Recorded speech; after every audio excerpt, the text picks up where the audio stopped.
Donc aujourd'hui, j'ai voulu vous parler de ce qu'est un maître spirituel. Je trouve que c'est un sujet qui est très aigu, très important, je pense, pour nous en Occident, parce que on a plutôt tendance à avoir des préjugés, des idées négatives. Et même on vous dit « Ah ouais, c'est un gourou ». Alors, on a tout dit, c'est un gourou. Vous savez ce que ça veut dire en sanskrit, gourou? Ça veut dire guide spirituel. En Inde, à l'époque, un maître d'école était appelé gourou. Vous voyez? Alors, ce que j'ai trouvé aussi assez amusant, c'est qu'en Inde, si vous voulez un peu insulter les gens, comme ici on dit avec gourou, on dit t'es un mystique. Nous, on n'a pas cette sensation que être mystique, c'est si grave que ça. Hein? Pour eux, non, c'est vraiment... c'est pas terrible. Hein. Donc, je pense que c'est très intéressant d'essayer de voir à quoi correspond la réalité du maître. Qu'est-ce qu'un maître spirituel? Et je vais prendre une définition. Un maître est tout Dieu, mais pas entièrement Dieu. Vous voyez déjà, il correspond à un paradoxe. Alors, on ne va pas aborder aujourd'hui l'idée de qu'est-ce que Dieu, hein, donc c'est autre chose. Quoi qu'on a déjà eu un petit aperçu pendant la méditation. Je veux dire, c'est ce centre qui est à l'intérieur de notre cœur, dans la profondeur du cœur, ou comme diraient certains mystiques, justement, le tréfonds du cœur. Voilà, où il ne se passe rien, il n'y a rien, c'est vide, c'est une vacuité, et on est bien, et on n'a pas envie d'en sortir. Et quand on émerge de ce centre, il y a quelque chose qui rayonne, il y a une qualité de silence autour de nous, qu'on peut partager. Alors vous voyez, ça, c'est la notion de Dieu. Et en plus, donc, après, on se dit, mais alors, les maîtres, pour qui ils se prennent? Babaji disait, il n'y a qu'un maître, c'est Dieu. Alors vous voyez, à quoi servent les maîtres alors? À nous amener à cette dimension divine en nous, au maître intérieur, à Dieu. Et il disait encore, considère-moi plutôt comme une mère que comme un père. Vous voyez, un maître spirituel est une mère. Pourquoi? Elle est aimante, compréhensive. Elle nous accompagne tout le temps. Quoi qu'il arrive, elle sera toujours avec nous. Vous voyez un peu, et il n'y a pas cette sévérité. Qu'on dit, oui, un maître, il y a des disciples, donc il faut être discipliné. Oui, ça existe aussi. C'est-à-dire, ce qu'on fait avec nos enfants. Voilà, on essaye de leur donner un cadre, et puis les laisser un peu avancer dans ce cadre, parce que vous avez vu que si on ne leur met pas un petit cadre, ils peuvent déborder. Et s'ils débordent, c'est pas que ça nous gêne nous, c'est que ça les déstabilise, ça ne les aide pas, eux.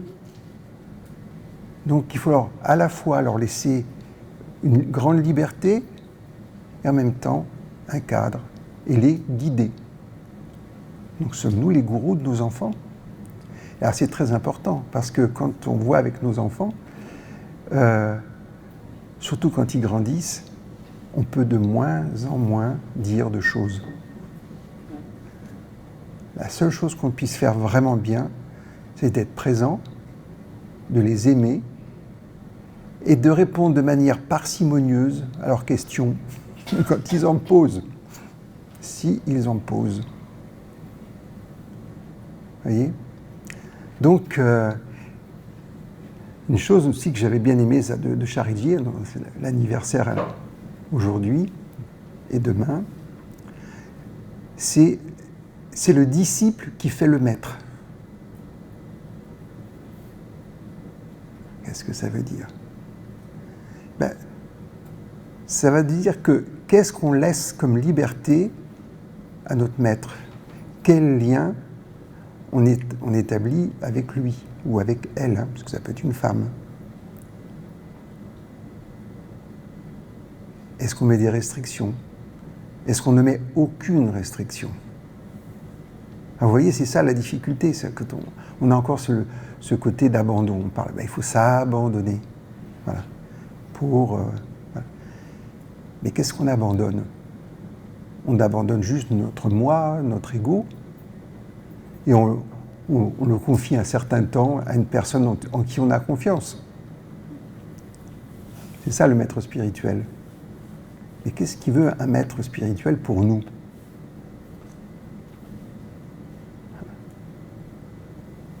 Il veut, pour moi, nous amener à Dieu. C'est dans ce sens-là où il va représenter le côté père-mère, c'est-à-dire qu'il nous éduque, il nous accompagne, il nous guide jusqu'au moment où on devient des adultes spirituels. C'est-à-dire qu'on a notre propre connexion avec le divin, avec Dieu. Cette connexion, en plus, elle est à la fois en nous et hors de nous. Vous savez qu'on dit que Dieu est omniprésent. Donc s'il est omniprésent, on peut le trouver partout. Et on peut aussi le trouver en nous. Et nous, comment est-ce qu'on procède? On le cherche dans notre cœur, dans les profondeurs du cœur.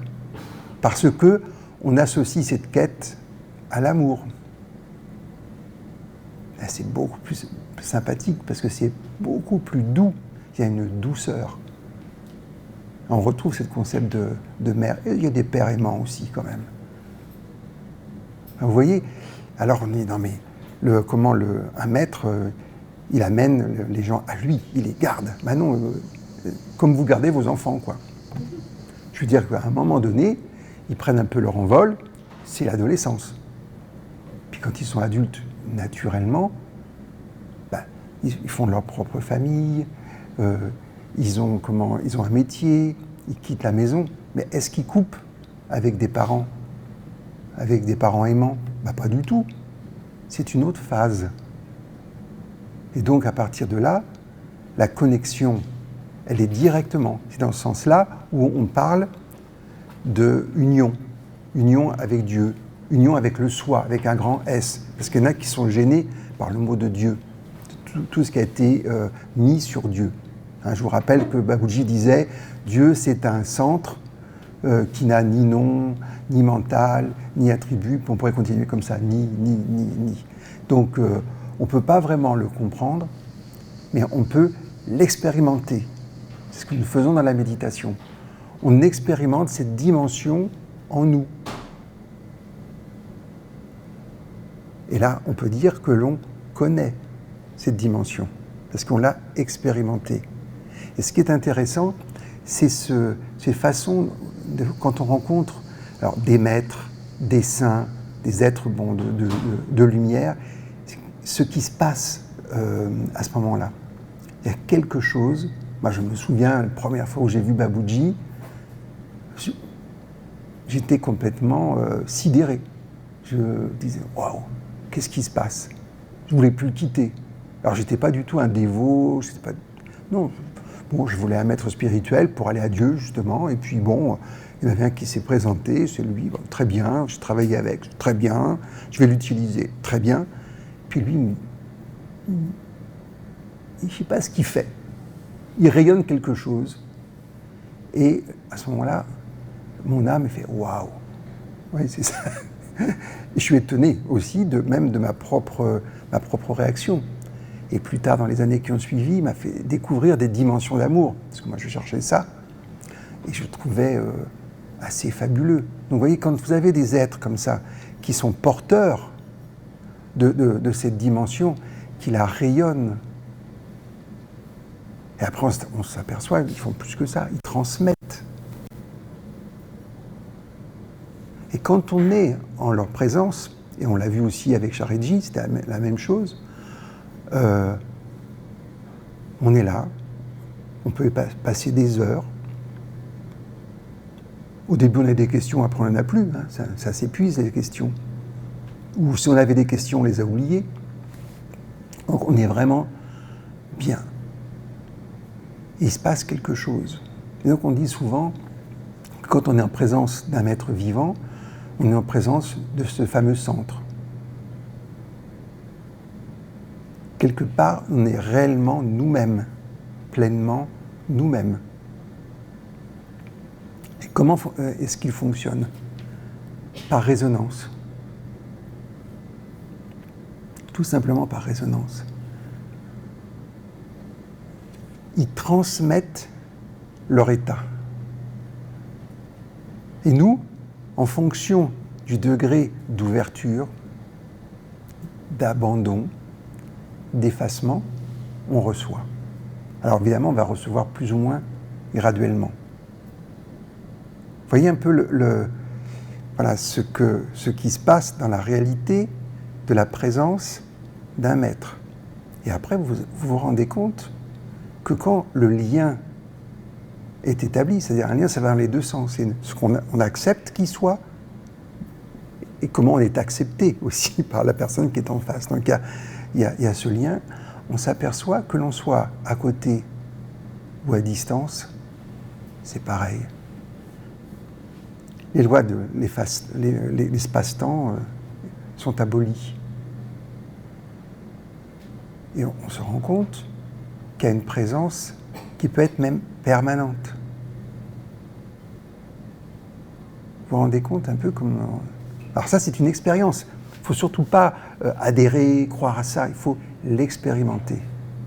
Expérimenter le rayonnement de paix, d'harmonie autour d'une personne sainte, d'un mystique. C'est quelque chose qui marque, et qui marque positivement, et qui permet de mieux cheminer dans sa propre vie. Donc c'est vraiment une aide. Alors là, on est encore dans cette idée, est-ce qu'on a besoin d'un maître? Pas forcément. Parce qu'il y a des grands êtres qui ont réalisé, on va dire, l'ultime, l'éternel, sans avoir de maître. Mais c'est une aide. C'est-à-dire pour des gens plus ordinaires, comme moi par exemple, ça a été d'une grande aide de fréquenter. J'ai fréquenté 2 maîtres. Bon, là, il y en a un troisième qui est là. Et c'était passionnant, c'était intéressant. Je les ai vus travailler aussi. J'ai beaucoup appris. Et souvent, on utilise cette métaphore, vous savez, de la montagne, qu'un maître, il vous aide à aller au sommet de la montagne, qui est représenté par le soi ou Dieu. Et qu'est-ce qu'il a fait? Lui-même, souvent, il a appris avec son propre maître, ou tout seul, ça dépend directement. Alors, je vous en donne quelques-uns, parce qu'on se dit, mais c'est qui ceux qui n'ont pas eu besoin? Par exemple, vous avez Ramakrishna. Alors, il a rencontré plein de saints, de saintes, d'Advaita Vedanta, un maître soufi, Roy s'appelait. Il a été musulman, il a été chrétien, il a été femme. On dit même que pour vraiment, il était tellement femme qu'il avait des menstruations. C'est-à-dire qu'il fait tout, il adorait Kali, vous voyez, la mère divine. Et donc, mais sa connexion, là, de tout petit, avec Dieu. Et vous avez Ramana Maharshi, là, je parle des Indiens, pareil. Moi, j'ai rencontré en 1977 Mananda Moy, une sainte extraordinaire, fabuleuse. On est auprès d'elle, c'était une autre dimension. Donc il y a pas mal de gens. On voit même tous nos mystiques chrétiens comme Maître Eckhart, comme Thérèse d'Avila, Saint Jean de la Croix, comme ça. Qu'est-ce qu'ils ont eu? Des connexions directes avec Dieu. Alors c'est ce qui gêne souvent dans les religions, même les voix. On dit non, mais vous ne pouvez pas, c'est pas possible, vous ne pouvez pas être en contact direct avec Dieu. Eh bien si. On voit l'histoire de Maître Eckhart, par exemple. Il avait un contact direct. Et si vous écoutez ces conférences, on ne appelle pas des conférences, des sermons, ils sont magnifiques, ils sont inspirés. Et donc, ce que je trouve intéressant, c'est de voir qu'il y a des grands êtres comme ça qui ont eu des illuminations, qui ont eu des connexions. Et il y a de deux sortes. Il y a ceux qui sont complètement allumés. Alors vous êtes auprès, c'est des saints quoi. Vous êtes auprès d'eux ou d'elles. Et alors on est bien, on a envie de les fréquenter. Mais c'est pas des maîtres. C'est pas leur rôle. Puis il y a ceux qui ont eu ce contact, qui ont été au sommet de la montagne. Et vous savez ce qu'ils font? C'est pour ça qu'on les appelle des gourous. C'est des guides. Ils descendent, ils prennent des gens, ils montent, comme ça, et puis ils redescendent, et ils remontent, ainsi de suite. Et ils connaissent le chemin. Alors vous avez encore des gens un peu spécifiques. Il y a ceux qui connaissent un chemin, une voie. Donc ils vont dire, venez avec moi, je vais vous montrer comment j'y suis arrivé, et vous pouvez y arriver aussi. Et ils vous amènent. Ça, c'est les voies voilà, spécifiques. Après, vous avez ceux qui sont arrivés au sommet, puis qui disent, mais attendez, ça a été ma voie, avec mon maître, ou avec ma religion, ou avec... Mais il y a plein de chemins qui mènent au sommet. Il dit, mais qui j'ai en face? Quel genre de disciples j'ai en face? Quel genre d'aspirants j'ai en face? Et qui s'adaptent. Et qui vous disent, oui, tu devrais plutôt passer par là, suis-moi. Vous voyez, et hop, on y va. Ça, je trouve, c'est des maîtres très intéressants. Ils sont beaucoup plus, je dirais, universels. Mais bon, ce qui compte, c'est en final le résultat. Après, il y a des gens qui ont eu une expérience spirituelle, une expérience mystique, et qui croient que c'est tout. Donc, ils disent, suivez-moi. Alors ça, vous allez aller là où ils sont allés. Au mieux. Au mieux. Vous voyez? Donc là, c'est là encore ce qui est important, c'est de voir comment, intérieurement, vous choisissez et vous reconnaissez un maître. Alors, on avait dit à son rayonnement, à sa paix, mais en même temps, il y a quelque chose en vous, dans votre cœur, qui vous dit c'est lui ou c'est elle. Et qu'est-ce qui fait ça? C'est votre maître intérieur. Parce qu'en final, qu'est-ce qui reconnaît un maître spirituel? C'est le maître intérieur. Alors, la difficulté, c'est qu'il faut arriver à aller dans cette dimension. C'est ce que j'appelle le deuxième niveau de profondeur du cœur, qui est une dimension cosmique, où réside votre maître intérieur. Alors c'est difficile, hein, c'est la quadrature du cercle, parce que pour choisir un maître, il faut être en contact avec son maître. Mais si je suis en contact avec mon maître intérieur, je n'ai pas besoin d'un maître. Vous voyez ce que je veux dire? Alors là, le chemin spirituel, il est plein de paradoxes, et ça, j'adore les paradoxes. Hein, ça, c'est extraordinaire. Parce que justement, c'est au-delà de la rationalité. C'est plus intuitif. Certains diraient que c'est plus relié au cerveau droit, d'accord, qui est synthétique. Vous allez sentir, vous allez dire oui, celui-là j'aime ou j'aime pas. Je veux bien suivre, non, je sens pas. Allez l'expliquer. Non, mais intérieurement, c'est fort. Alors l'intérêt, c'est qu'un être spirituel de l'envergure d'un maître, c'est-à-dire qu'un maître, c'est quelqu'un qui a accompli son propre chemin. C'est ça qui est intéressant. Parce que sinon, des petits mètres, des demi-mètres, des centimètres, hein, c'est bon, ok. Ça, en Inde, ça existe, hein, on les appelle les Upagourous. Hein.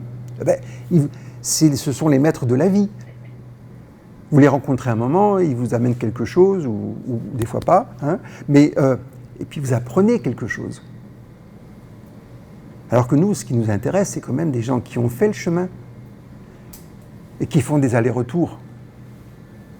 Vous voyez, et qui vont nous accompagner, si on veut bien, si on veut bien, toujours. Pourquoi? Parce qu'un maître, il est à notre service, c'est ça qui est important. Si vous avez quelqu'un qui se dit maître et qui vous met à son service, vous le quittez. C'est simple, c'est pas ça le propos. Un maître, il sert. Alors, je préfère le côté parent. J'aime bien l'idée du parent. Mais quand même, c'est intéressant comme repère, où il vous crée des règles. C'est-à-dire que vous avez ceux qui disent, voilà, tel saint, tel maître est arrivé à Dieu de telle manière. C'est comme ça qu'il faut faire. Et on vous met des règles. Genre, règle de Saint Benoît, par exemple, qui est géniale. Parce que je l'ai entendu dit par une sœur Solange, qui avait mis comme sujet de conférence à la règle de Saint Benoît. J'ai dit, ouais, ça va être dur. Mais pas du tout. Elle vivait la règle de Saint Benoît, elle nous transmettait la règle de Saint Benoît, et on vivait la règle de Saint Benoît. J'ai dit, vive la règle de Saint Benoît après l'avoir entendue, quoi. Mais surtout reçue. Vous voyez ce que je veux dire ? Pour moi, c'est ça qui est important. Et après, pour se repérer encore, vous avez ce que j'appelle les compilateurs et les cartographes. Alors, c'est ceux qui écrivent des bouquins sur la spiritualité. Ils vous disent comment faire. On n'a pas que sur ça, en psychologie, en tout. Comment faire. Voilà. Alors, ils vous disent les règles, les machins, les trucs. Mais je suis désolé, quoi. Ils ne sont pas allés sur la montagne. Ils ne sont même pas guides de moyenne montagne. Parce que c'est intéressant, on peut aussi avoir des guides de moyenne montagne, pas que de haute montagne. Ça va dépendre de ce à quoi on veut aboutir. Et qui vous racontent tout. Du chemin spirituel, de ce qu'il faut faire, pas faire. Voilà. Et vous avez ceux qui sont les ritualistes, qui disent, si vous voulez y arriver, vous devez faire ça, comme ci, comme ci, comme ci, comme ça, comme ça. Ce qu'on retrouve dans les religions. Alors vous voyez, ce qui est important, donc, c'est de faire tout ce qu'on fait donc, spirituellement, mais même dans la vie, de le faire dans la présence. Ça, cette présence intérieure, dans le cœur, et à partir de là, d'agir, de vivre et de faire ce qu'on doit faire par rapport à notre propre destinée, à la fois spirituellement et humainement. Là encore, ça doit se repérer. Qu'est-ce qu'un maître spirituel, à un certain niveau, il doit représenter un modèle.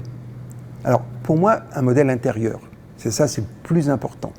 Mais il y a quand même des effets extérieurs. C'est important. Et il ne vous empêche pas d'être vous-même et il ne vous empêche pas d'aller à Dieu comme vous devez. C'est ce que j'aimais, par exemple, ce que j'aime dans le soufisme ou dans l'islam.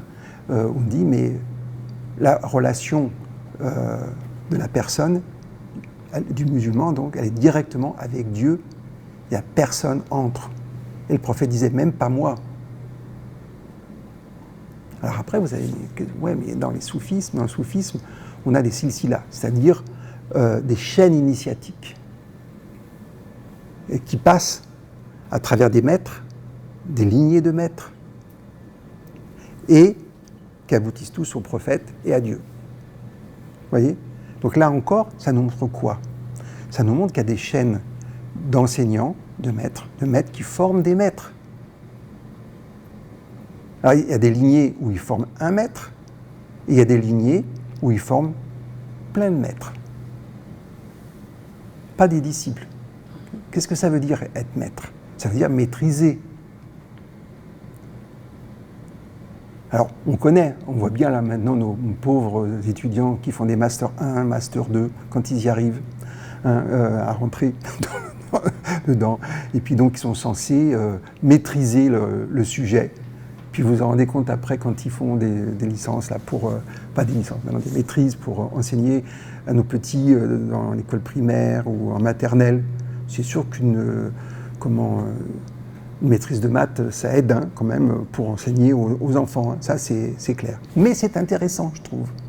Dans le sens où un maître, il peut enseigner à tout niveau. Ça veut dire qu'un maître qui a une grande éducation, il peut enseigner à des petits de maternelle ou à la fac, et avec tous les intermédiaires.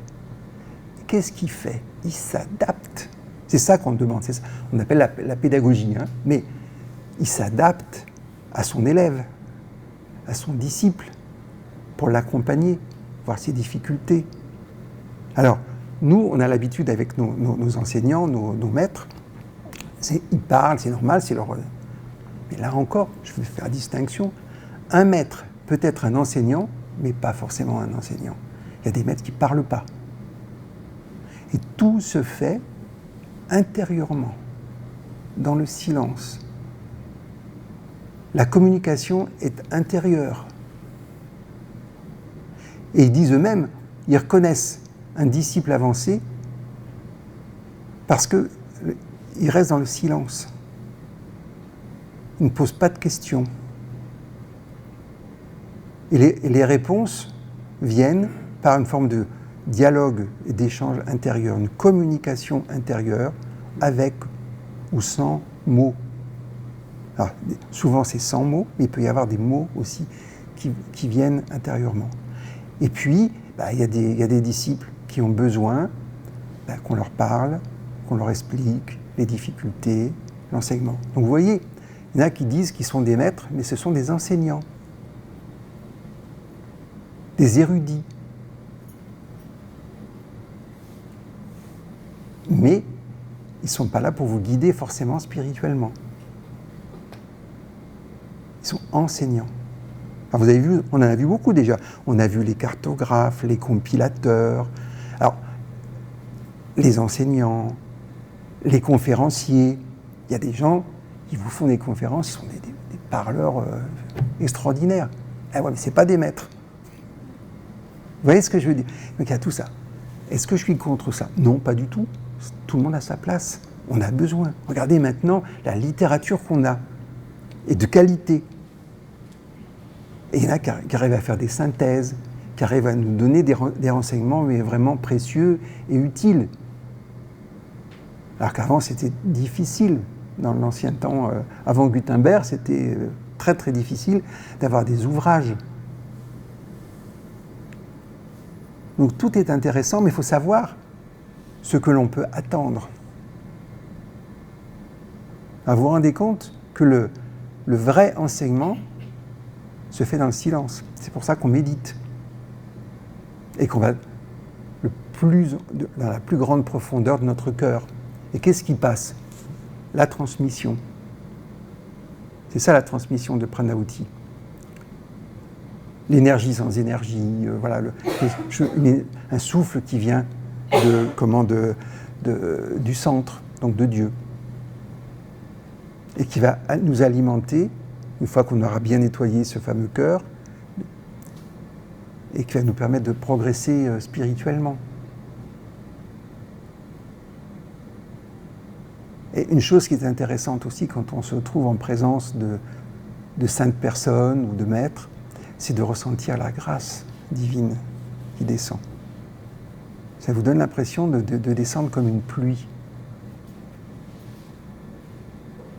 Ce qu'on a d'ailleurs quand on est avec eux dans les bandaras, donc les grands rassemblements, pendant 3 jours, ces énergies descendent.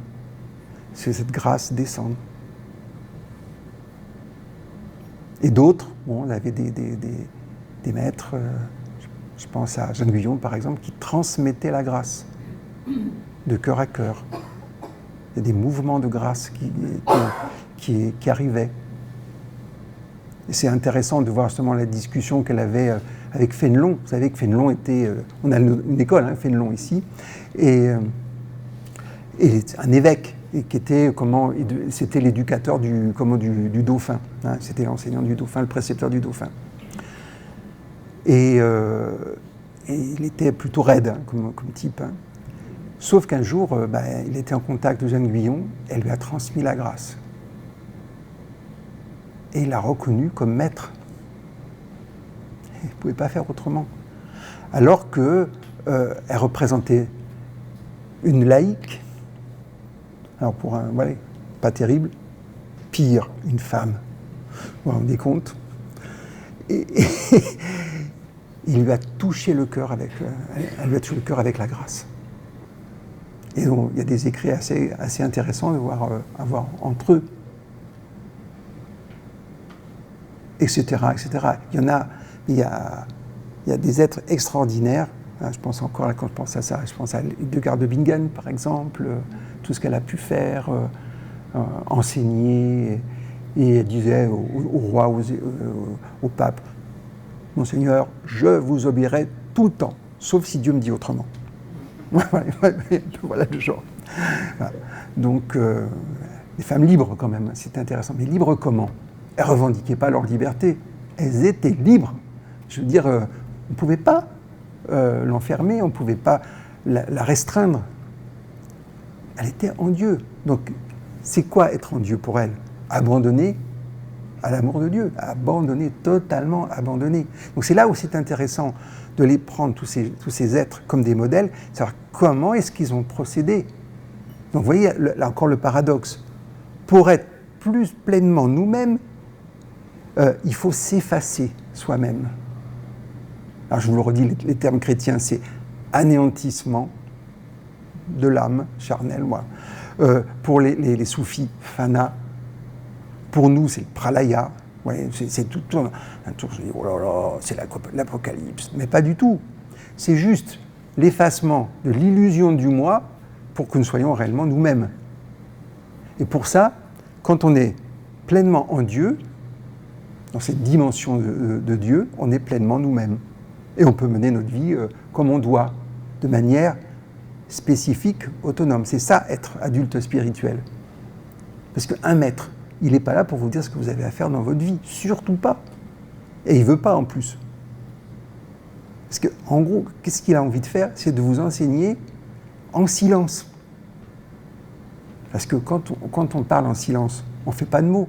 On ne fait pas d'erreur. Regardez, moi, je jongle avec du vocabulaire. Ça fait un peu cirque. Hein. Je vous dis oui, on peut dire comme ça, on peut dire comme ça. Mais vous voyez, les mots, ils ont un poids. Ils ont des significations. Et changent par rapport à chacun d'entre nous, par rapport au contexte, par rapport à l'éducation, par rapport aux réactions qu'on a pu avoir pour ci, pour ça. Alors que quand vous passez par le langage de Dieu, parce que Babuji disait ça, le langage de Dieu, c'est le silence. Alors moi, je vous encourage à être près des maîtres. Donc là, on en a un vivant, c'est Daji. C'est de sentir ce dialogue intérieur silencieux en sa présence. Alors, il y a la méditation qui est extraordinaire, parce que là, si on sait méditer, on peut aller dans les grandes profondeurs, et là, on s'oublie totalement, c'est facile. On est en harmonie, on est en communion, on est tout ce que vous voulez, voilà. Mais c'est intéressant aussi d'expérimenter la présence.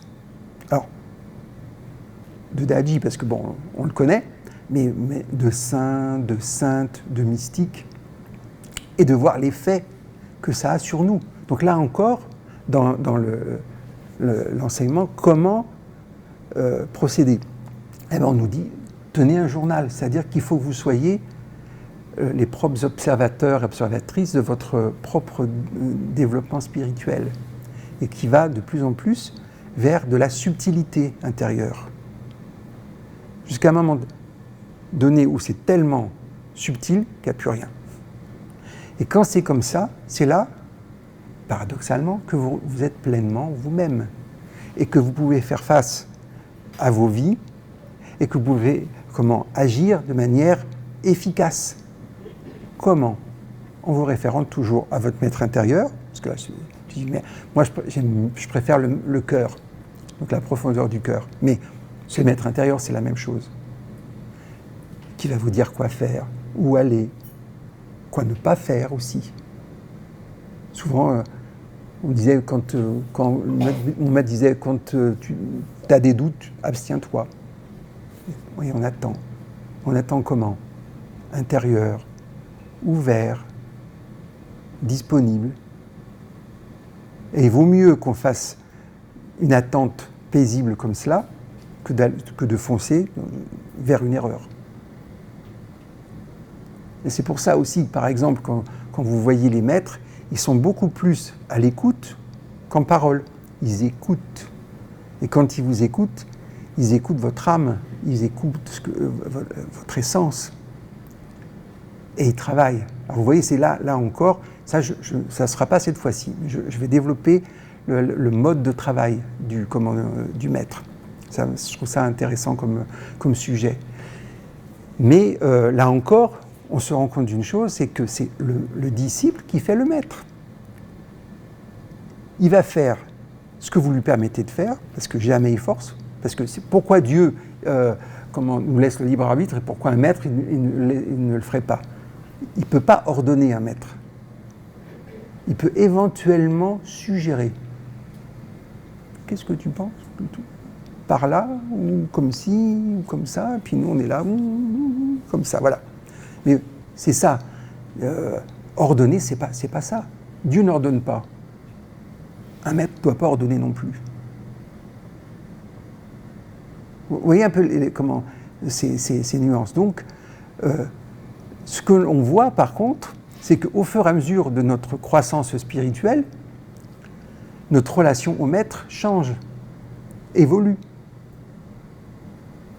Un petit enfant de 2-3 ans, un de 6-7 ans, et un pré-ado, puis un ado, c'est pas exactement pareil, vous voyez, je veux dire, au niveau échange.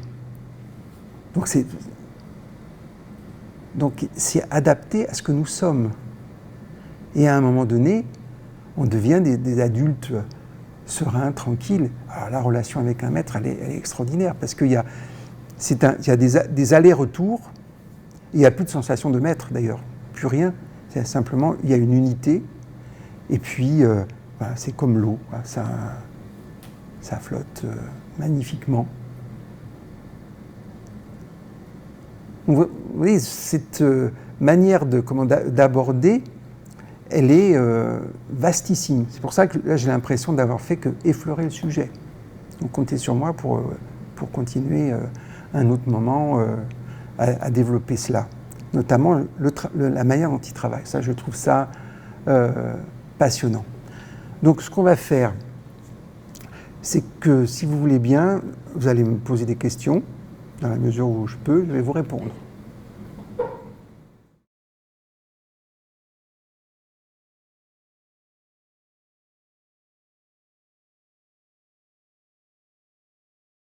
Alors, pour moi, donc le sentiment amical ou d'amour filial, c'est une expression de l'amour absolu, de l'amour de Dieu. Et je crois qu'il y a ce qu'on appelle le souffle de Dieu, le Verbe qui est là, et je le sens intimement lié à la dimension d'amour. Et donc après, on va retrouver cet amour qui va se décliner entre amis, dans un couple, dans la famille, dans le travail, en toute chose. Et je crois que c'est nécessaire. Et les émotions sont des manières de se repérer. C'est-à-dire qu'il y a une émotion qui nous dit « tiens, ça va dans cette direction ». Alors nous, on fait la distinction entre l'émotion et le sentiment. Donc le sentiment, il y a le sentiment amoureux, et qui est très spécifique. Et puis il y a le sentiment d'amour. Et il y a l'amour. Donc ce qu'on cherche à faire par la méditation et après dans notre quotidien, c'est de rejoindre cette dimension d'amour pour arriver à être comme les saints, les saintes, les maîtres, amour. Ça veut dire qu'à ce moment-là, ils rayonnent cet amour, c'est en résonance, ils nous transmettent ça, ils nous le partagent. Et au lieu de faire comme nous on a des limites, donc on fait comme on peut, hein, c'est bien, mais il faut le faire. Eux, ils font ça pour des grandes populations, pour l'humanité, pour... voilà. Et qu'est-ce qu'ils nous disent ? C'est intéressant. On peut devenir comme eux, être des sources infinies d'amour. Parce que c'est ça, la difficulté que nous avons. C'est qu'on cherche à être aimé, ce qui est légitime, d'accord ? Comme quand on était des petits-enfants. Et à un moment donné, on va changer la chose, on va devenir source d'amour, et c'est nous qui allons donner cet amour. Et à ce moment-là, quand vous êtes une source d'amour, vous ne cherchez pas à en recevoir. Vous en donnez. Et c'est ce qui est intéressant. Et de voir, moi j'ai rencontré quand même plein de saints, de maîtres extraordinaires. Et automatiquement, ceux qui reçoivent cet amour extraordinaire, leur rebalance à nouveau. Donc on a l'impression qu'on leur donne, qu'on les aime, voilà, on les aime. C'est ce qui se passe des fois avec les foules qui sont un peu, quand il y a les Beatles, non, c'est pas la même chose, non, quand il y a... mais non, c'est la même, je m'amuse là, mais c'est pareil. C'est-à-dire l'exaltation qui est là, bon, quand vous êtes à un match de foot, oui, il est des nôtres, voilà, comme ça. Bon, il y a un engouement. Alors, c'est vraiment quelque chose de limité. En plus, on n'aime pas le camp en face, quoi. C'est un peu embêtant. Mais tout ça, c'est de l'entraînement. Et au lieu d'aimer de manière spécifique, essayons d'aller à la source infinie qui est en nous, dans notre cœur, ouvrons, on n'a même pas besoin de distribuer. C'est pour ça qu'on donne comme analogie, on dit c'est comme le soleil. Le soleil, il ne dit pas qu'il va rayonner là et là et là. Il est le soleil, il rayonne. C'est pareil avec l'amour. Ça vous plaît comme programme? Allez-y, hein.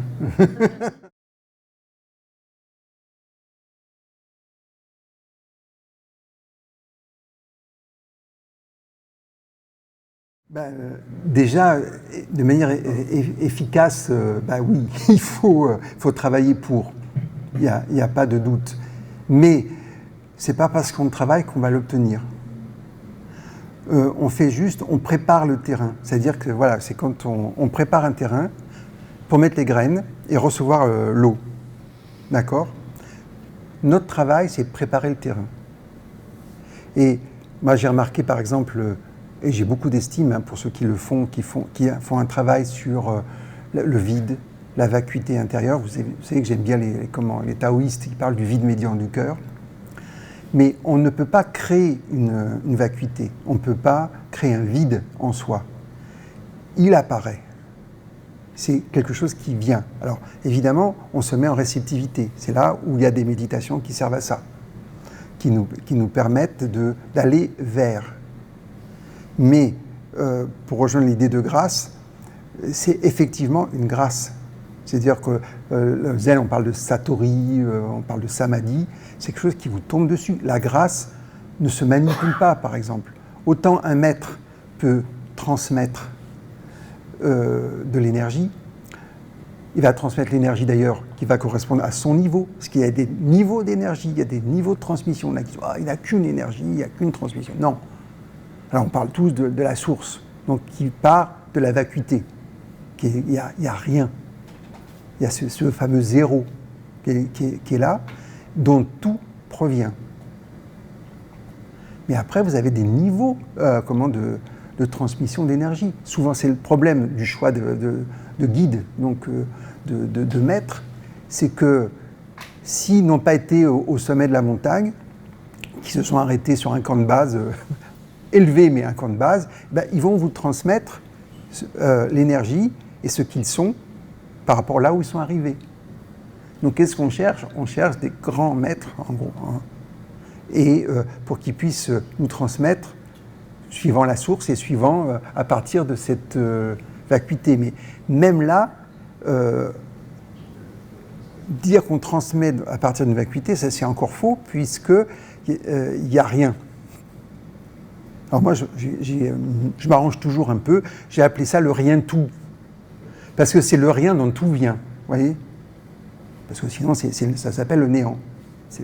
C'est pas du néant.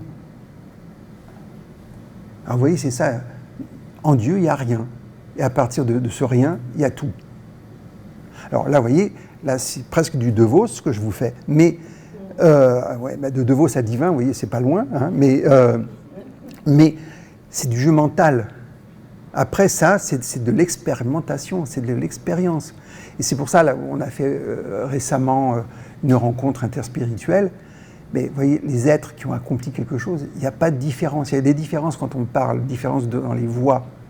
Mais quand la personne elle a un vrai vécu, c'est la même chose. Il n'y a pas de différence. C'est nous qui mettons des différences. Alors, on met des différences parce qu'on veut se conforter dans nos propres voix. Ah non, mais moi, c'est la meilleure. Puis là, il faut faire ci, il faut faire ça, il ne faut pas faire autrement. Puis ça ne marche pas. Ah bon? Il y a tellement de voies d'accès. la montagne, vous savez, le gars qui est au sommet de la montagne, qui dit, oh là, mais lui, il passe par là, même s'il a eu sa propre voie. Qu'il ne va pas nier. Il ne va pas nier son maître non plus, au contraire, il va remercier son maître. Donc, je ne sais pas si je réponds à la vacuité ou pas à la vacuité, mais je ne pense pas que la vacuité se travaille. On se prépare à la vacuité, comme on se prépare au divin, comme on se prépare à Dieu. Enfin, de mon point de vue, hein. Après,